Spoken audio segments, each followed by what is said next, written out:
friends. Today we are going to discuss the chapter 2nd of history, class 6th class. So we will discuss that how the evolution of history is taking place in the civilization of human being. तो chapter के नाम से ही indication है, इस chapter को समझने की कोशिश कीजिए। चैप्टर का टाइटल है hunting gatherers to growing food, कि किस तरीके से हंटिंग गैदरर्स जो है वो एक फार्मर के रूप में, फूड जनरेटर के रूप में अपने आप को इवॉल्व किए हैं in the period of time. इसमें चर्चा किया गया है तुषार के जर्नी से, क्योंकि जब हम लोग जर्नी करते हैं तो देयर इज़ मूवमेंट, और जब जर्नी करते हैं तो हम लोग देखते हैं कि किस टाइप से एक प्लेस से दूसरे प्लेस पे चीज़ें बदलती जाती हैं, एवरीथिंग। जैसे हिस्ट्री में हम लोग कहते हैं ना कि हिस्ट्री में you have to understand the location also, time period also, the society also, the practices also. तो आप इस चीज़ से समझने की कोशिश करिए। चलिए अब हम लोग स्टार्ट करते हैं। Tushar trains journey. Tushar was going from Delhi to Chennai for his cousin's wedding. They were traveling by train and he had managed to squeeze into the window seat. His nose glued to the glass pane as he watched the trees and houses fly past. His uncle tapped his shoulder and said, "Do you know that trains were first used 150 years ago? And people began using buses a few decades later." आगे चलते हैं। When people could not travel quickly from one place to another place, how did they spend their entire lives wherever they were born? Not quite. इसके दिमाग में एक queries आए कि अगर लोगों के पास फास्ट कम्युनिकेशन के ट्रांसपोर्ट नहीं होंगे तो कैसे वो एक प्लेस से दूसरे प्लेस जाएंगे? इतने में तो बहुत ज़्यादा समय लग जाता होगा। चलिए अब हम लोग आगे देखते हैं कि किस तरीके से NCERT जो है हम लोगों को इस चीज़ के बारे में, क्वेरीज के बारे में बताता है। आगे बढ़ने पर हम लोग एक चीज़ देखते हैं कि the earliest people why were they on move. अब देखिए ये एक क्वेश्चन छोड़ दिया, एक क्वेरीज हम लोग के अंदर डाल दिया। वो क्वेरीज क्या डाला कि earliest people, that means around 8000 BC, around 4300 BC, around 3000 BC people movement क्यों करते थे? आप ज़रा सोचिए और एक मिनट का टाइम लेकर के अपने अजम्पशन को दौड़ाइए, ताकि आप अपने आप को पढ़ते वक्त ये भी जज कर सकें कि क्या आप सही डायरेक्शन में पढ़ रहे हैं कि नहीं।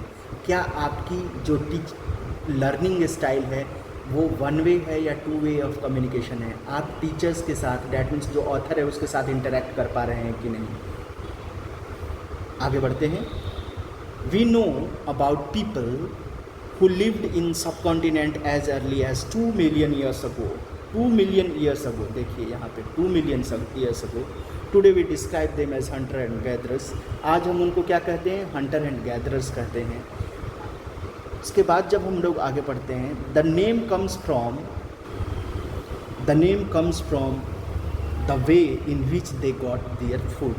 अब देखिए कि जो नॉमन कल्चर है, जो हिस्ट्री में नॉमन कल्चर पढ़ रहा है, on the basis of their activities, उनके एक्टिविटीज़ के बेसिस पर उनको नाम पड़ा। That means Hunter and gatherer का सोर्स क्या है?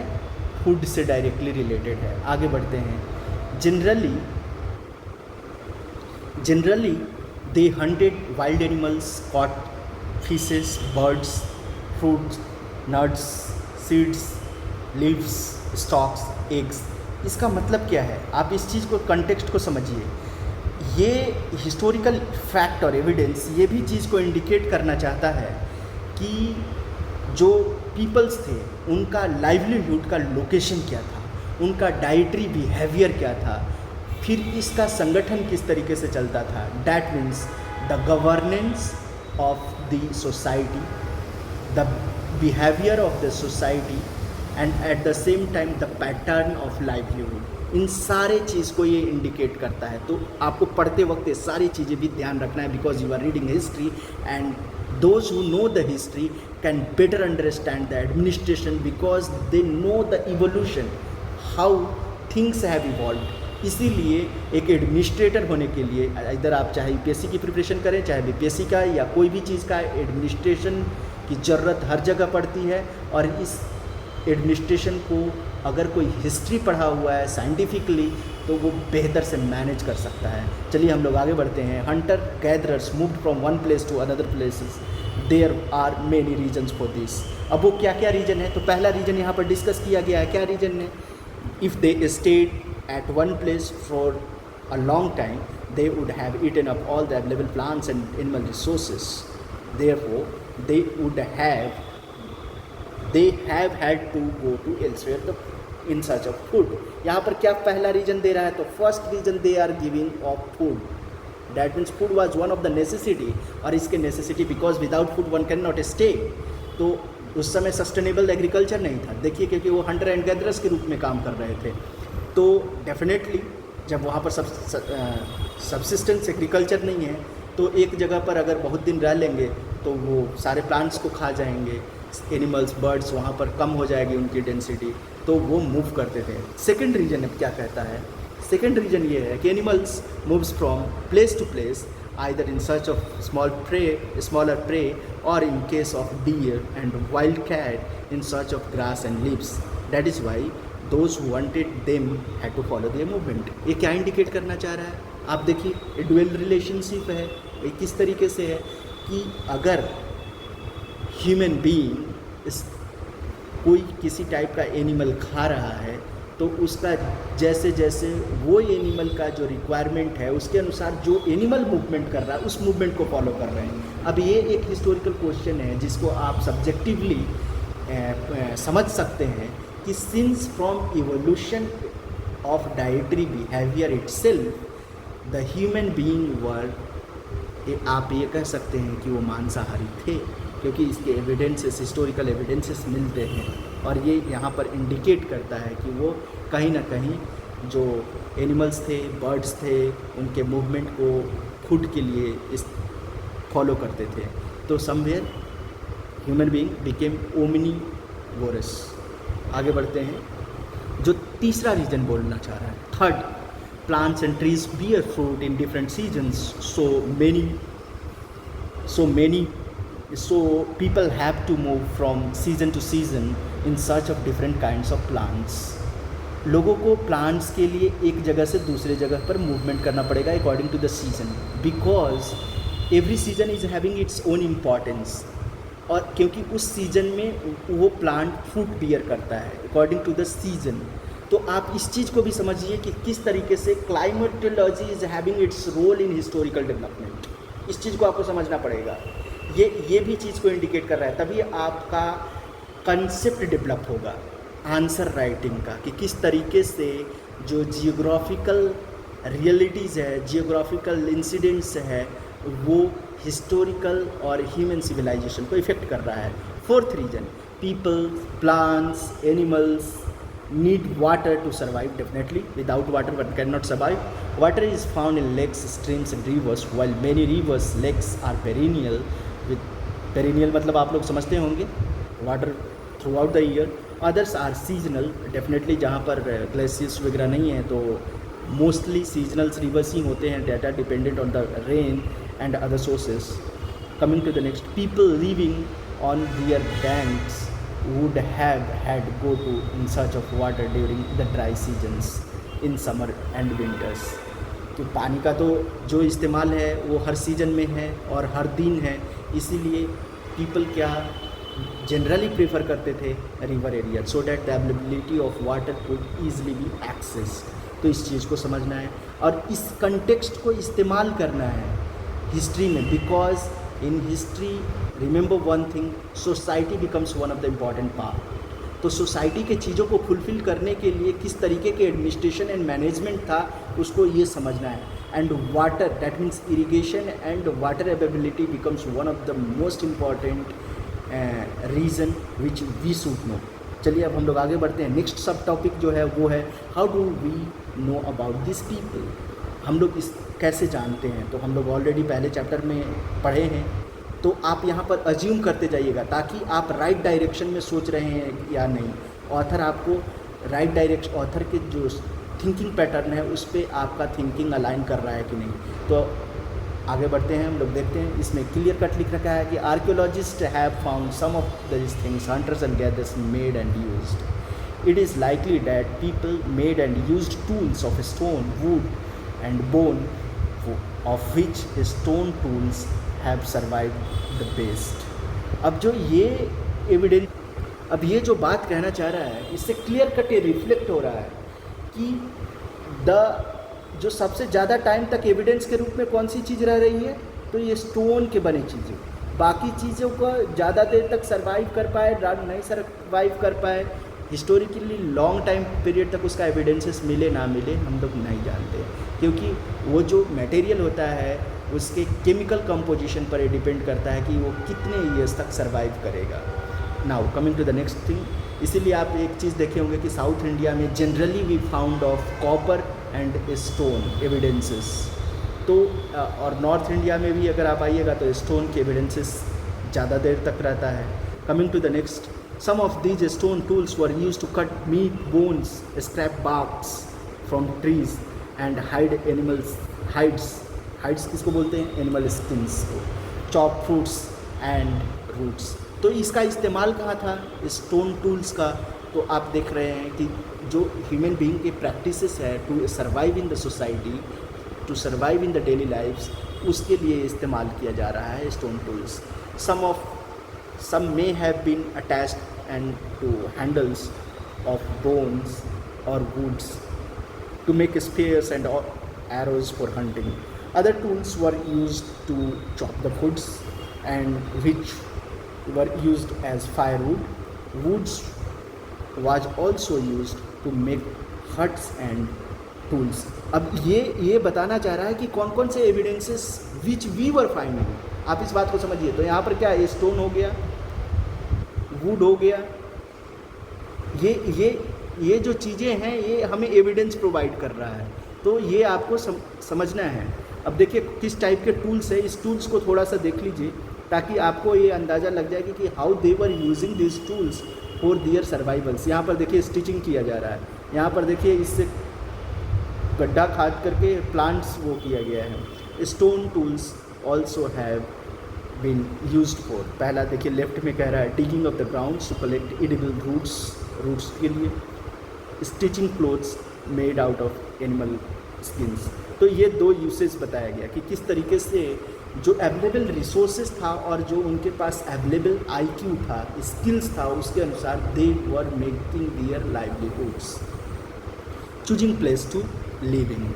अब वो लोग कैसे लोकेशन को चूज़ कर रहे थे to survive and to have their livelihood. A map 2 को देखना है, उसमें ये क्लियर कट कह रहा है कि all the places marked with the red triangles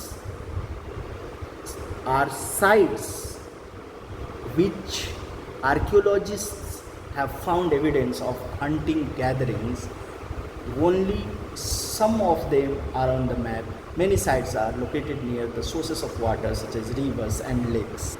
देखिए तो अब यहाँ पर पैलियोलिथिक साइट्स है जो रेड ट्रायंगल से है, तो यहाँ पर हम लोग अगर देखते हैं तो आपको ये मिलेगा एविडेंसेस कि ये भीमबेटका मध्य प्रदेश में, आप लोग को पता होगा ये भीमबेटका हो गया, करनूल, हंसकी,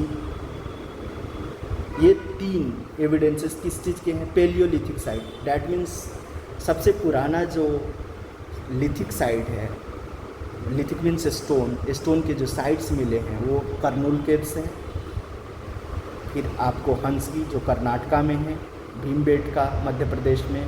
तो ये आपको चीज़ें एविडेंसेस हमें मिला है जो हमें मैप में ये देखना है, because a lot many questions are asked in UPSC prelims. जैसे PM पल्ली वाला क्वेश्चन आ चुका है UPSC में, आदिचल्लूर वाला जो तमिलनाडु में है ये क्वेश्चन आ चुका है। आपको बिहार में चिरान DPSC के लिए सबसे फेमस ये क्वेश्चन यूपीएससी में पूछा जाता है। तो ये जो बिहार में जो ये साइट मिला हुआ है ये नियोलिथिक है, ये बात को याद रखिएगा। और एक चीज़ आप अगर नोटिस कीजिएगा तो अगर हम ये इस तरीके से लाइन डाल देते हैं तो आप देखेंगे कि ये मान करके चलिए जस्ट फॉर अजम्पशन कि अगर ये 22.5 डिग्री है तो इसके ऊपर में जितने भी साइड्स मिल रहे हैं उसमें मोस्टली जो हैं वो आपके नियोलिथिक साइट्स हैं, जैसे दावजो हादिम, चिरान, कोल्डिहवा एंड मगहरा जो यूपी में है, बुर्जुहाम, मेहरगढ़ जो पाकिस्तान में है, बुर्जुहाम जम्मू कश्मीर में। तो ये आप एक बार इस मैप को रीड कर लीजिएगा ताकि जो मैप बेस्ड क्वेश्चंस है उसको आप इजीली अब देखिए, as stone tools were important people try to find place where good quality of stones was easily available. एक और भी चीज़ देखिए, वेयर पीपल वर, जो पीपल का लोकेशन चूजिंग का, तो पहले तो एक आइडिया ये था कि वाटर, दूसरा ये कह रहा है कि क्वालिटी ऑफ स्टोन।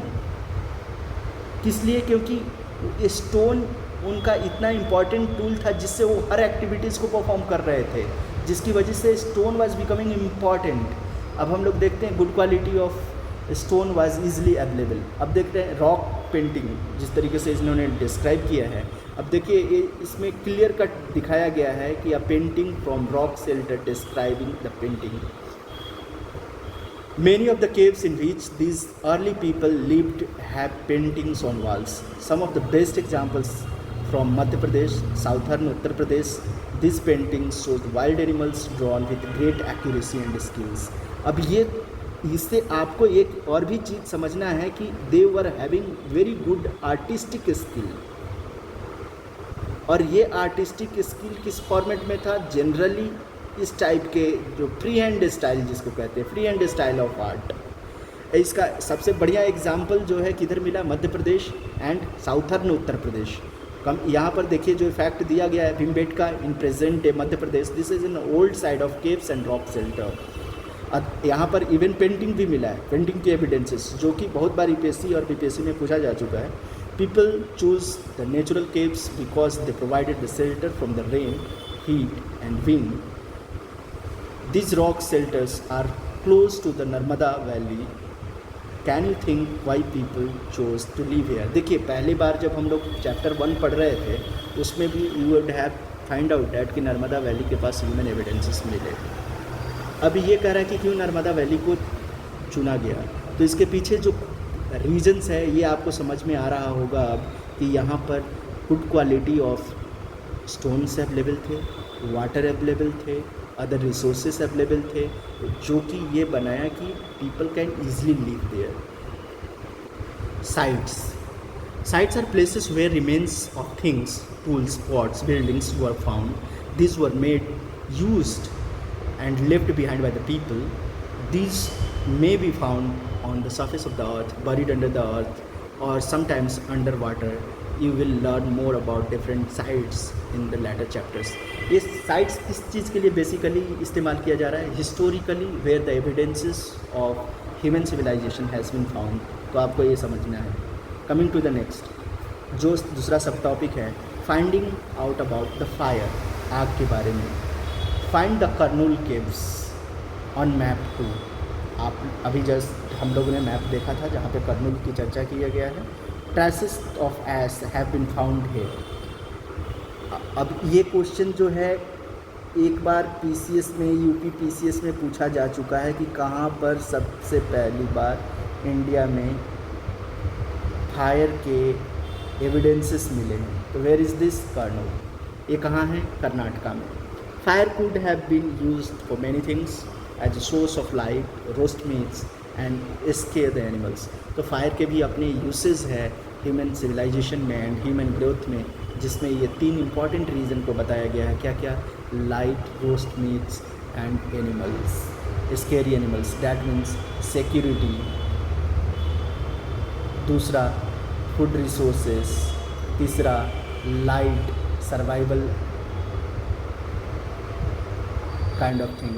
तो ये चीज़ें इम्पॉर्टेंट हो गया। आगे बढ़ते हैं।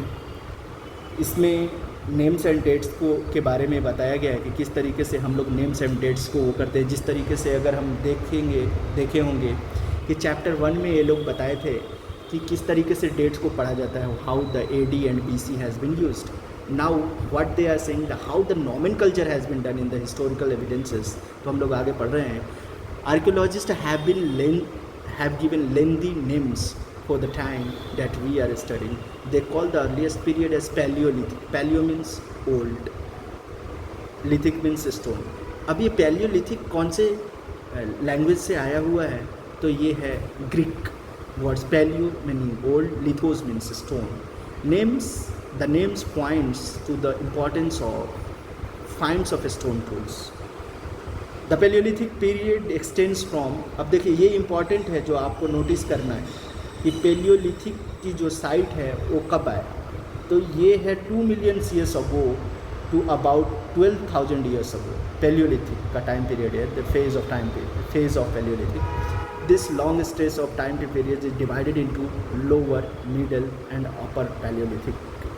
This long span times covers 99% of human history. देखिए ये जो पैलियोलिथिक पीरियड है ये क्या कर रहा है, 99% ऑफ ह्यूमन हिस्ट्री. ये क्वेश्चंस में भी आ सकता है कि which period is having the most evidences of human history. तो और which period covers the most time period of human history, then that will be palaeolithic. Because palaeolithic को 3 पार्ट में यहाँ पर डिवाइड करके देखा जा रहा है.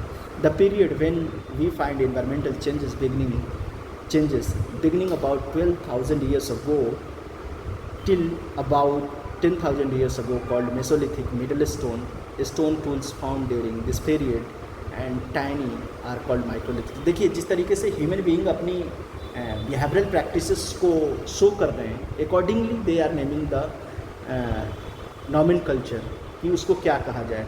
मेसोलिथिक मतलब कि मेसो मीन्स होता है बीच में, लिथिक मीन्स स्टोन, तो मिडल स्टोन. माइक्रो मीन्स छोटा, लिथिक मीन्स स्टोन अगेन. तो microliths were probably struck on the handles of bones, woods. जैसे हम लोग अभी देखा कि किस तरीके से हार्ड स्टोन को by hand they were using. तो इस पीरियड को माइक्रोलिथिक्स पीरियड में ऐड किया गया. The next stage about 10,000 years ago known as neolithic, जो अभी हम लोग देखे थे कि बिहार में चिरांद वगैरह जो एरिया है, फिर आपका नॉर्थ ईस्ट में हजौर दिहान जो एरिया है, कोल्डिहवा यूपी में है. तो ये सब न्यूलिथिक साइट्स से है जो कि यूपीएससी और ईपीपीसीएस के लिए काफ़ी इंपॉर्टेंट हो जाता है. Coming to the next, we have also mentioned the names of some places. We find the names of many more places in later chapters. Very often we use present day names of places where people lived in the past because we don't know about what they called them. तो ये nomenclature है कि how the practices has given their name. Coming to the next, अब देखिए किस तरीके से geography and climate is supporting the evolution of the history and civilization. The changing environment, यहाँ पर इन्वायरमेंटल कंसर्न्स की चर्चा किया गया है. Around 12,000 years ago, just imagine कीजिए 12,000 years ago there were major changes in the climate of the world. जिस तरीके से अभी आप देख रहे होंगे कि in 2024 we are facing the heat wave concerns and this will again give a new way of livelihood.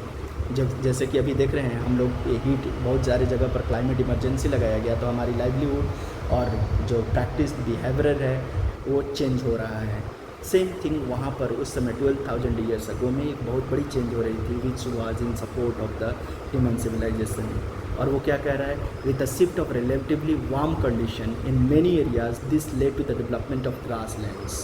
तो यहाँ पर वार्म कंडीशंस में रिलेटिवली जब जो टेम्परेचर था वो वार्म होने से क्या हो रहा था कि that was becoming very much fertile for grassland developments. This in turn led to the increase of number of deers, antelopes, goats, sheeps, cattles, animals that survive in the grass. तभी आप देखे होंगे कि बहुत सारे ग्रासलैंड्स में ये चीज़ें आपको बहुत ज़्यादा देखने को मिलेगा, कैटल, सीप्स, डियर, एंटेलोप्स एक्सेट्रा, क्योंकि ये उनके लिए बड़ी जैसे सवाना वगैरह में मिलता है, बड़ी ये कह सकते हैं कि इन्वायरमेंटल फ्रेंडली हो जाता है उनके सर्वाइवल के लिए. Those who hunted this animals not now followed them, learning about their food habits and breeding seasons. देखिए यहाँ से ये क्वेश्चन भी उठाया गया है, अगर आप गौर करते हैं 2024 में जो यूपीएससी का क्वेश्चन था कि क्या टाइगर्स के लिए पार्टिकुलर सीजन होता है ब्रीडिंग का, तो ये एक कहीं ना कहीं हिंट है कि how even the plants and animals, not plants but animals are having a breeding seasons. तो ये ब्रीडिंग सीजन को भी समझना है। ये यूपीएससी का क्वेश्चन था, देखिए किस तरीके से यूपीएससी क्वेश्चंस उठाती है। It is likely that this helped people to start thinking about herding, rearing of the animals, of these animals themselves. Fishing also became an important.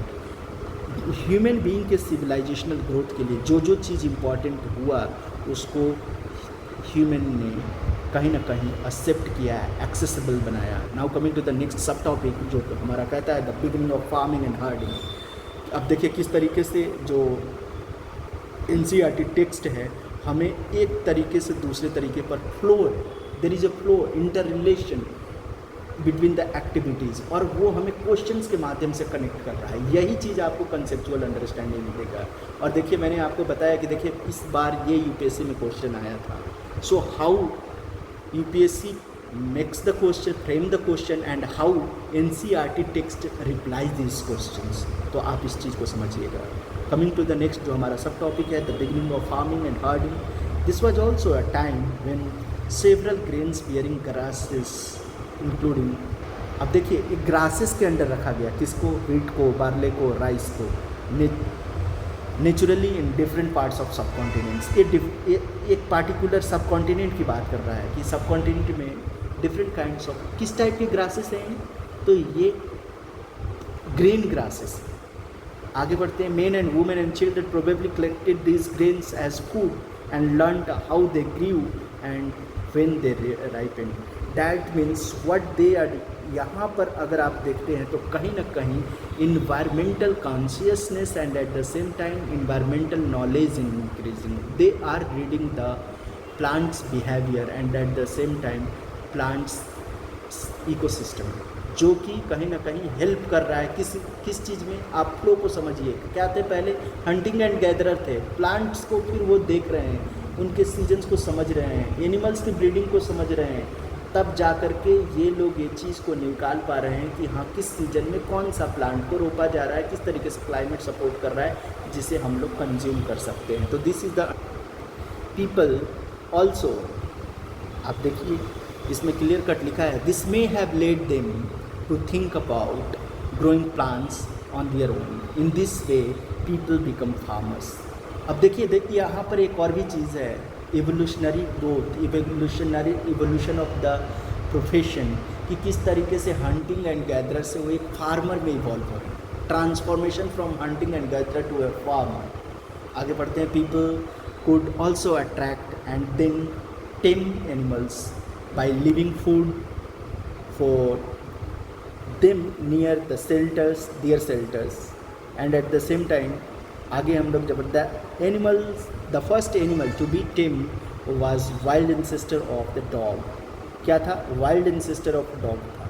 तो इस चीज़ ये क्वेश्चन काफ़ी इंपॉर्टेंट है, most of the one day exams में पूछा जाता है कि which is the animal was first tamed by human civilization than the ancestor of dog. Later people encouraged animals that were relatively gentle to come near to the camps where they lived. अब वो domesticate हो रहे थे। Human civilization और human जो society है उनके बीच these animals such as sheep, goats, cattle and also the pig lived in the herds and most of them ate grass. तो जनरली ये कौन से हैं? हर्बीवोरस है। ये भी एक चीज़ इंपॉर्टेंट है। Generally which kind of animals were being domesticated? तो herbivorous. Coming to the next. Often people protected these animals from attacks by the wild animals. This is how they become herders. तो ये herders कैसे बन रहे हैं? क्योंकि ये जो एनिमल रख रहे हैं उनका एक पर्पस क्या है? Security also. किस टाइप की सिक्योरिटी? ताकि उनकी सर्वाइवल हो सके अदर वाइल्ड एनिमल से जो खतरनाक है, जैसे टाइगर हो गया, चीता हो गए, लायन हो गए, इन लोगों से।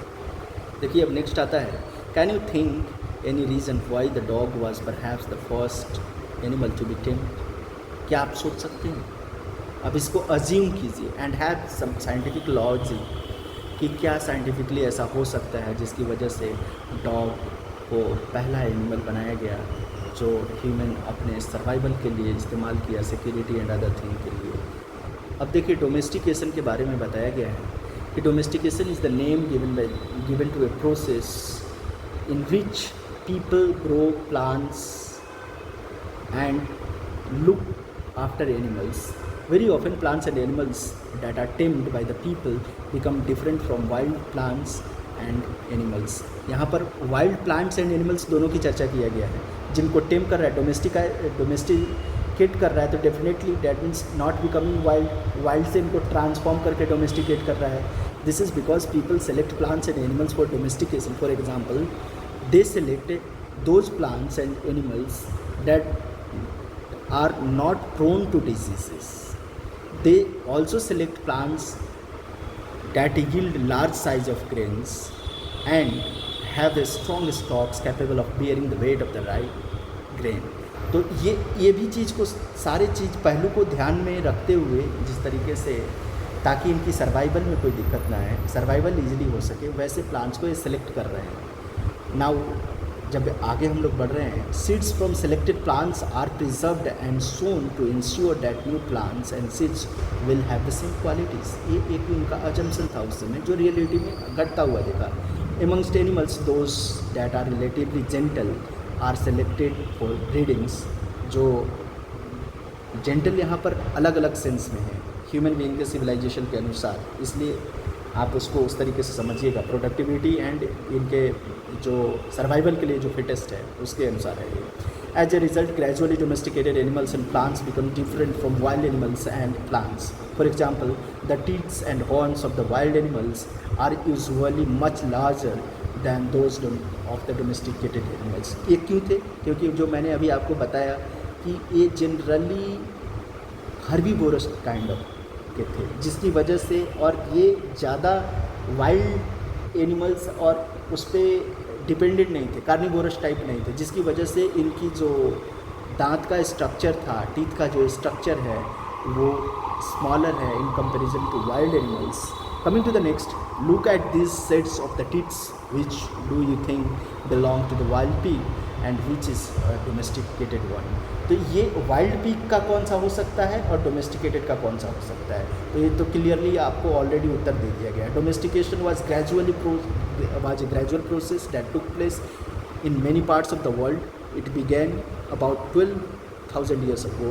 अब ये क्वेश्चन पूछा जा चुका है कि डोमेस्टिकेशन कब से शुरू हुआ, तो ये 12,000 years ago से शुरू हो रखा है। Virtually all the plants and animals produce that are we use as food today is a result of domestication. हमने डोमेस्टिकेट किया है इसको। Some of the earliest plants to be domesticated were wheat and barley. तो ये question भी आ सकता है, आप इसे मार्क कर लें कि अर्लीस्ट प्लांट्स कौन थे जिसको डोमेस्टिकेट किया गया, तो व्हीट एंड बार्ले था। The earliest domesticated animals includes sheeps and goats with dog. तो ये इंपॉर्टेंट पॉइंट्स है, ये तीनों को ध्यान रखिएगा। डॉग, उसके बाद आपका हो गया शीप, गोट, ये हो गए उसमें। इसके बाद इधर प्लांट्स में आ गया wheat and barley. Coming to the next,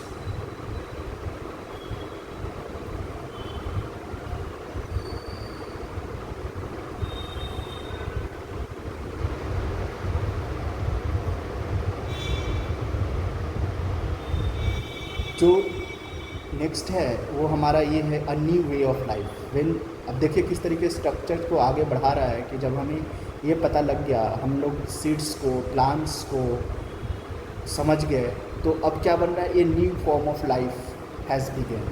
अब ये न्यू फॉर्म ऑफ लाइफ क्या है, उसमें आगे हम लोग देखते हैं। Ways in which grains was used. तो ग्रेन्स को कैसे, किस तरीके से इस्तेमाल किया जाता था, तो as a seed, as food, as gifts, as a store for food. क्योंकि सर्वाइवल के लिए ज़रूरी था क्योंकि मानसून के दिनों में या बरसात के दिनों में या किसी टाइप के नेचुरल डिजास्टर के दिनों में फूड कहाँ से आएगा, तो they were also learning the idea of storing of the foods. Coming to this topic, what they are saying, a new way of life. If you plant a seed, you will notice that it takes some time to grow. Definitely it will take some time. This may be for several days, weeks. ये क्या कहना चाह रहा है, ये भी आपको कहना चाह रहा है कि किस काइंड के जो क्रॉप्स थे वो ग्रो कर रहे थे उस time according to their needs and how much time they were having to understand, to grow, to access the crops. इस चीज़ को भी समझना है. When people began growing plants, it means that they had to stay in the same place for a longer time, जो अभी हम लोग बात कर रहे थे. Looking after the plants, watering, irrigating, driving in away animals and birds till the grain ripened. क्योंकि आप इस बात को समझिए कि बोने से लेकर के जब तक फसल तैयार हो जाती है तब तक the farmer has to stay there and to look after those crops and then the grains had to be used carefully. As grain had to be stored for both food and seed, people had to think the ways of storing. देखिए अब ये questions जो है वो आ सकता है कि storing, food storing की परिकल्पना कब से आई. तो since then when the hunters and gatherers transforms themselves into a farmer, where they understood the importance of storing food and at the same time accessibility of those foods. तो ये उस समय से स्टोरिंग वाला कंसेप्ट आ रहा है. In many areas they began making large clay pots. अब यहाँ पर ये अंडरस्टैंड करना है कि किस तरीके से पॉट्स का इस्तेमाल किस लिए किया जाता था. तो one of the reason is also for this the storing of foods. वो baskets the pits into the ground, ये पीट्स इनटू द ग्राउंड आज भी आप देखेंगे कि बहुत जगह आलू वगैरह की जो खेती होती है तो उसको ज़मीन के अंदर रख दिया जाता है. आगे बढ़ते हैं. Do you think hunters and gatherers would have made and used pots? Give reasons to your questions. अब ये आपको खुद से सोचना है कि क्या हो सकता है. तो आप आज के कंटेक्स्ट को और कल के कंटेक्स्ट को सोचिए और अपने अंदर खुद को जवाब दीजिए, because this will bring the concept clarity. आगे बढ़ते हैं. Rearing of animals. अब रियरिंग ऑफ एनिमल्स में हम लोग animals multiply naturally definitely as per their breedings and at the same time if they will get the safeguarding of the from the human civilization and other animals, then definitely they will grow in multiple numbers. Besides, they are looked after carefully. They provide milk, which is important source of food, meat, whenever required. In other words, animals are reared and can be used as a store of food. देखिए काफ़ी logical चीज़ क्या ये बता रहा है कि animals are being use as store of food. ये बहुत कम कंसेप्चुअल यहाँ तक पहुँच पाता है कि किस तरीके से एनिमल्स को भी इस्तेमाल किया जाता. तो ऐसे कंसेप्ट पर आपको ध्यान देना है कि how in those time periods the domestication का एक रीज़न ये भी है कि एनिमल्स को as a storage of food इस्तेमाल किया जाता था. Apart from the food, what are the other things that could have been obtained from animals, what are animals used for today. आप इसको लॉजिकली सोचिएगा ताकि आप जो इकोनॉमी ऑफ बिहार है बीपीएससी के लिए, या अगर इवन आप बीपीएससी का प्रिपरेशन कर रहे हैं तो किस तरीके से एनिमल्स का आज इम्पॉर्टेंस है उसको आप इकोनॉमी में, एग्रीकल्चरल एक्टिविटीज़ में, daily life of human civilization में इस्तेमाल किया जाता है, उसको कंसेप्चुअली अंडरस्टैंड करने में. आगे बढ़ते हैं. अब हम लोग आगे देखेंगे कि किस तरीके से चीज़ें परफॉर्म हो रहा है. आगे है finding out about the first farmers and herderers. Turn to map 2. You will notice a number of blue squares. Each marks a site from where archaeologists have found some evidences of early farmers and herders. ये जो sites हैं ये basically use किया जाता है historical context में, और ये हमें आपने अभी देखा था कि किस तरीके से नियोलिथिक पीरियड में और अलग अलग पीरियड्स में you would have found the evidences of human existence and at the same time their important resources like foods, crops, etc. These are found all over the subcontinent जहाँ जहाँ पर human existence है. Some of the most important ones are in the northwest, which is present day Kashmir, and east and south India. That means across the subcontinents where the people's existence were there, you could find some kind of crops. To find out whether these sites were settlements of the farmers and herders, scientists study evidence of plants and animals bones. किस evidence को ले रहे हैं? Plants को और animals bones को, जिससे कि वो पता लगाना चाह रहे हैं कि either they were living in a settlements or as a herderers. Coming to the next, one of the most exciting finds includes remains of burnt grains. ये एक एविडेंस मिल रहा है, burnt grains. These may have burnt accidentally or on purposefully. Scientists can identify these grains, and so we know that the numbers of crops were grown in different parts of the subcontinent. That means जो हम लोग देख रहे हैं कि किस तरीके से domestication of plants was taking place, and at the same time according to the need of the people, how they were growing the crops in different location where they were staying. They can also identify the bones of different animals. ये bones से भी कैसे?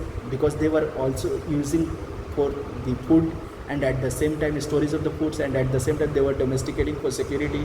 तो इन सारी चीज़ों से animals के evidences से जो बोन्स वगैरह मिले उनसे पता चलता है. आगे हम लोग बढ़ते हैं. अब यहाँ पर टुवर्ड्स अ सेटल्ड लाइफ आ गया कि किस तरीके से सेटल्ड लाइफ जो है वो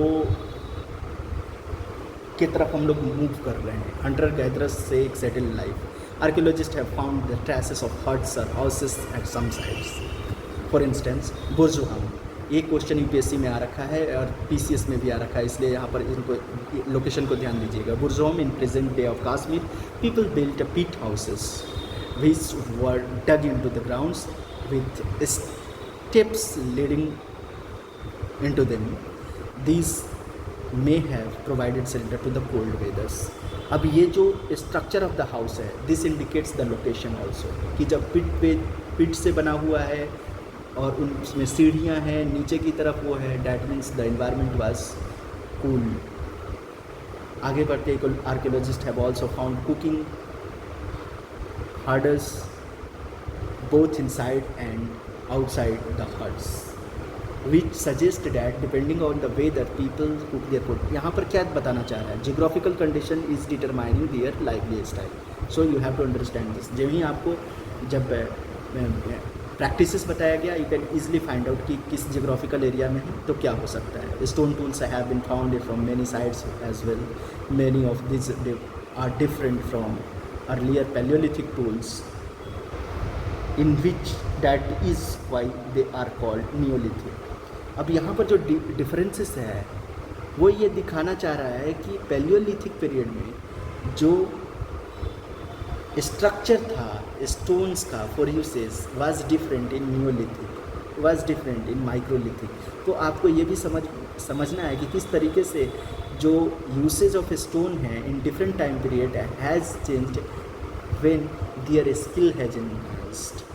These includes tools that were polished to give a fine cutting edge, and mortars and pestles used for grinding grains and other produce of the plants. क्योंकि अब उनको एग्रीकल्चर करने आ गया था, स्टोरेज ऑफ द फूड करने आ गया था, food को प्रोसेसिंग करना, ये एक फूड प्रोसेसिंग की आइडिया है. तो आपको ये भी समझना है कि here processing of food has been started.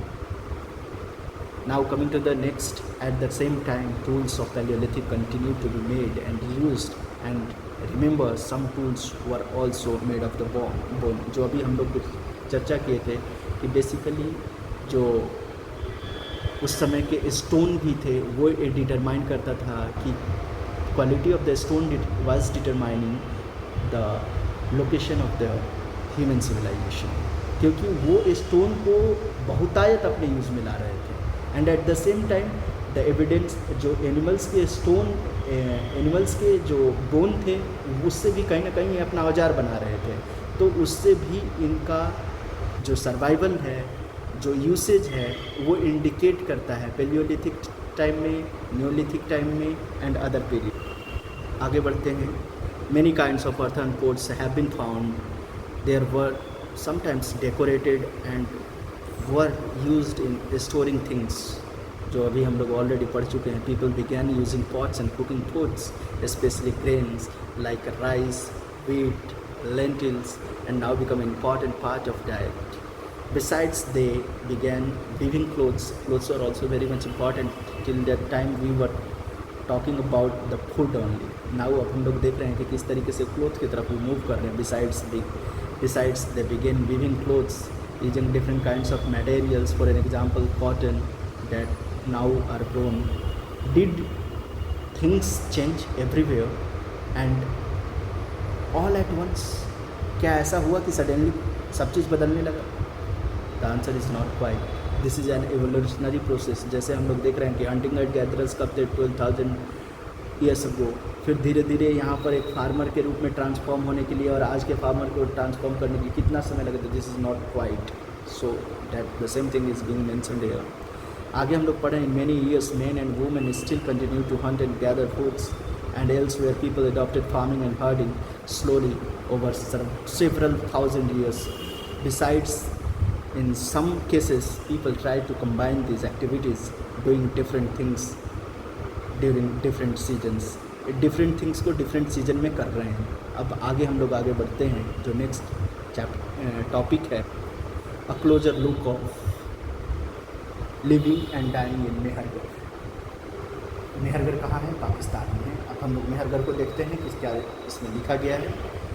This site is located in the fertile plain near by Bolan pass. Bolan pass का एक बहुत बड़ा इंपॉर्टेंस है Indian civilizational growth and at the same time the trade वगैरह में, माइग्रेशन वगैरह में, which is one of the most important routes into Iran. देखिए जो ईरान, क्योंकि ईरान उस समय काफ़ी ज़्यादा फेमस था ट्रेडिंग में. ट्रेड में काफ़ी ज़्यादा Arabians were very much rich. Mehrgarh was probably one of the place where people learned to grow barley and wheat and rear sheep and goats for the first time in the area. अब देखिए, ये हम evidences जो अभी आपको बताया है कि ईरान के लोग काफ़ी ज़्यादा ट्रेड वगैरह में प्रॉस्परस थे, ये एक्चुअली मिडल सेंचुरी में होता है, मिडाइवल पीरियड में.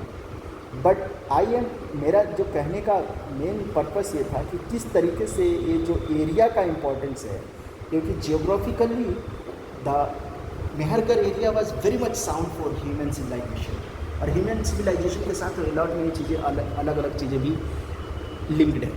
And trade and at the same time availability of resources बहुत ज़्यादा मैटर करता है, और उस अवेलेबिलिटी ऑफ रिसोर्सेज की वजह से ही Mehrgarh has been chosen to teach the students. आगे हम लोग बढ़ते हैं. It is one of the earliest village that we know about. At this site, many animals bones were found, bones of wild animals such as deer and pig, and also the bones of sheep and goats are found.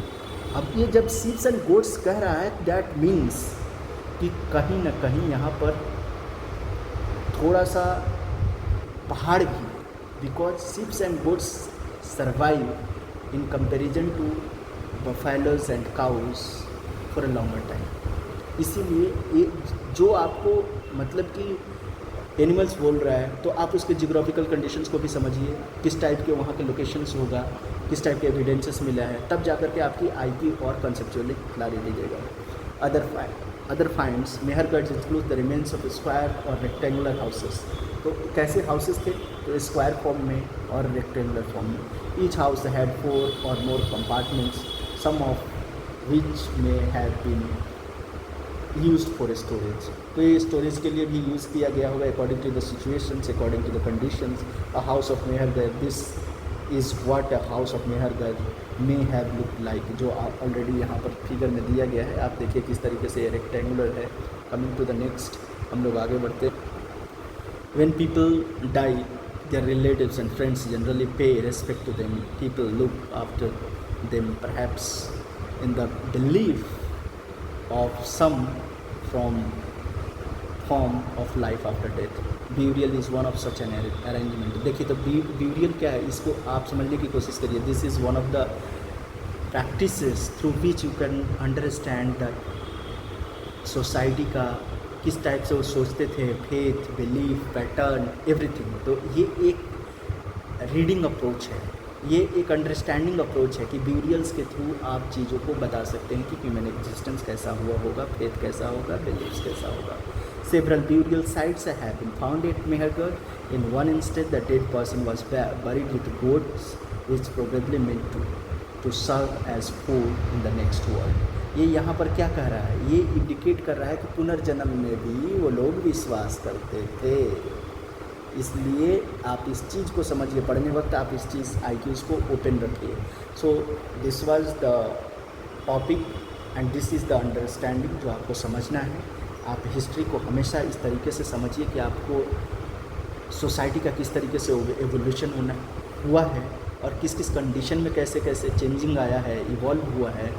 और अगर आप जब UPSC या BPSC की तैयारी कर रहे हैं तो मुझे लगता है कि this is an edge to all the humanities students कि अगर आप ह्यूमैनिटीज़ और सोशल साइंसेस के IQ को डेवलप करें. जैसे हिस्ट्री, तो हिस्ट्री में आप उसके जियो लोकेशंस को ज़रूर देखते जाइए, because history is evolving with other components जैसे like geography, like society, like trade, that means economics, like environmental changes. तो इनको भी साथ में एज ए कंपोनेंट कलेक्टिवली समझिए, तब जाकर के हिस्ट्री को आप बेहतर समझ पाएंगे. Thank you. हम लोग नेक्स्ट चैप्टर में अब मिलेंगे.